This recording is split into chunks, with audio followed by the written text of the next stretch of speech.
بسم اللہ والصلاۃ والسلام علی رسول اللہ۔ سوال آ کے کہ مدینہ جا کے جالیوں کے پاس کھڑے ہو کر درود پڑھنا وغیرہ اس کے آداب کیا ہے؟ میرے عزیز، جب آپ وہاں جائیں گے تو وہاں پر رہنمائی کے لیے لوگ کھڑے ہوں گے۔ نبی علیہ الصلوۃ والسلام کی قبر کے سامنے کھڑے ہو کر السلام علیکم یا رسول اللہ صلی اللہ علیہ وسلم ورحمۃ اللہ وبرکاتہ، اشہد انک بلغت الامانہ بلغت الرسالہ وادیت الامانہ وجاہدت فی اللہ حق جہادہ۔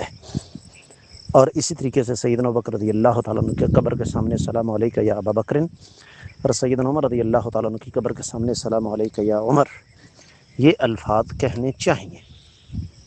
باقی وہاں جالیوں کو چھونا، ستونوں کو چھونا، یہ عجیب و غریب حرکت ہے، کیونکہ یہ جالیاں کہاں سے بن کر آئی ہیں کسی کو نہیں پتہ۔